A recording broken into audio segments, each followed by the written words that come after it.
Coons. Thank you, Chairman Hagerty, Ranking Member Reed. Secretary Bessent, welcome. Thank you for being here today. Senator, nice to see you. Chairman Hagerty, I'm impressed at your streamlining this hearing. It was striking. And I'm glad we're able to get right into the meat of the conversation. We are today spending more on the interest on our national debt than we are on our national defense.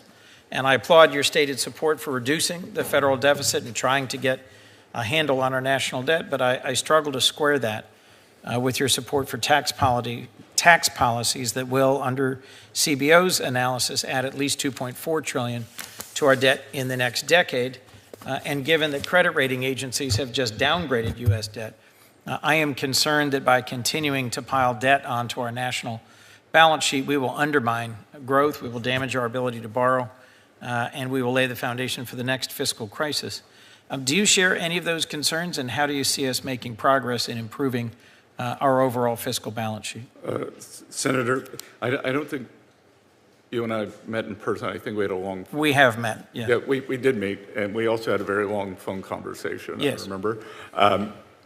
The reason I'm sitting here today is because I became very concerned about our government's finances, and that in the trailing year, we will have had the highest deficit to GDP when we were not at war and not yes. in a recession. Right.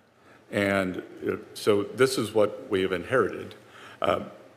If we look at the CBO scoring, and I'm not making a judgment on the good people who work at CBO, I'm making a judgment on their models.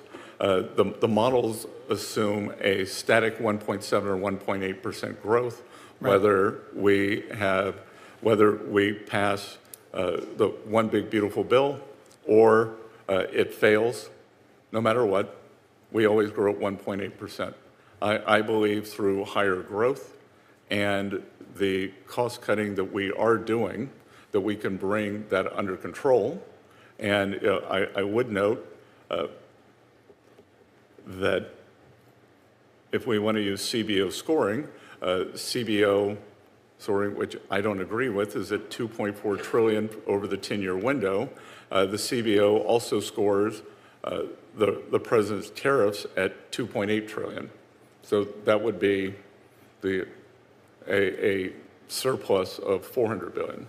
Let me move on to some more focused questions on specific things in your agency. I would welcome a chance about the broader economic picture, because I frankly don't believe the tariff income assessment. I do believe the tax, but we can debate. We literally could debate this longer than I believe I have. But let's move to sanctions. If we want to agree on CBO, we have to agree on CBO. And I'll take that point. Good. Secretary Rubio testified recently the Trump administration has not lifted any sanctions against Russia. Is that true? Not to my knowledge. And sanctions, which I've long followed, I've served on this subcommittee for many years.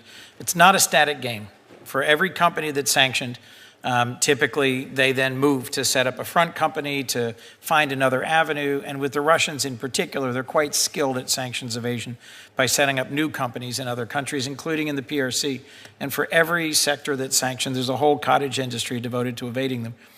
Effective sanctions depend on follow-up, enforcement, and pursuit, which is why you have a whole talented team at Treasury focused on finding evaders and front companies, redesignating them publicly, closing the loopholes. Treasury and state were rolling out new sanctions designations every few weeks, much of last year. How many new Russian entities have you designated under your sanctions authority since January? I will get back to you with that number. The answer is 0. Yep. How many entities worldwide have you sanctioned for doing business with Russian companies in ways that undermine our sanctions and export controls? I will get back to you with that number. I believe the answer is 0. I hope I'm wrong. I'd love it if you'd get back to me and tell me I'm wrong. But the PRC is helping Russia's defense industry by providing dual-use components and advanced technologies. Last week, Chancellor Merz briefed a bipartisan group of us on Russia's alarming rearmament with help from China, Iran, and North Korea. How many Chinese firms have been designated for doing work directly with Russia's defense industry? I will get back to you on that. I will tell you that we have sanctioned numerous Chinese companies for receiving Iranian oil, and we have been working on the shadow fleets are not independent. Yes. And I believe in what you said, the Russians and the Iranians are very good at evading sanctions with these so-called shadow fleets. So we are working on we have been pushing on those. We have sanctioned what are called teapot refineries in China. So these are non-state owned, privately owned refineries. This is a new innovative measure that we have done. We have chosen not to go after Chinese government-owned. We are also working on tracking down the owners of these refineries, whether they have any assets in the U.S., in Western Europe, Good. and moving on those very I look forward to aggressively. talking to you further about sanctions enforcement. Two last questions, Mr. Chairman, since I'm the only senator remaining. I will make them brief. IMF, I just met with the head of the IMF. The IMF is a sound investment in global financial stability. We receive billions in interest every year from them on credit that they extend. In 2023, members agreed to increase quota, the capital contributions to the fund.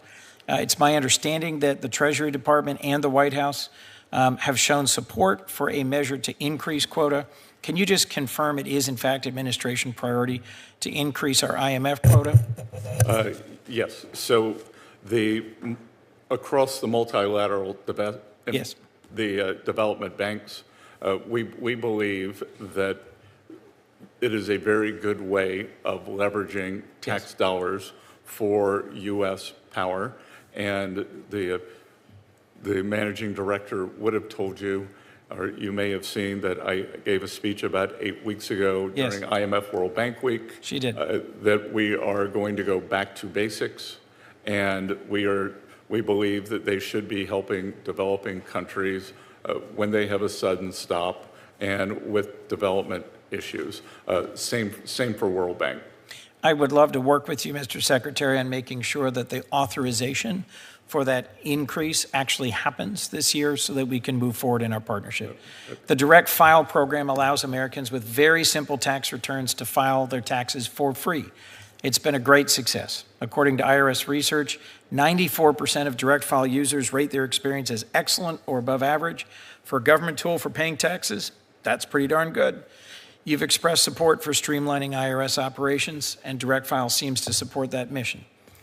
Do you continue to support Direct File, or should I be concerned about rumors that the administration plans to end it? We are looking at Direct File. We wanted to wait until we got beyond the window of tax filing season, so we are doing an assessment of that now. I will get back to you on that. One of the goals is to have more electronic filing because I'm cupping the numbers, but in order of magnitude, an electronic filer who doesn't get a refund may cost us under $1. Yep. A paper filer who does get maybe up to $80. So I will get back to you on that. Thank you, because I do think it's a successful program and reduces costs and makes it easier for taxpayers. Thank you for your forbearance, Mr. Chairman.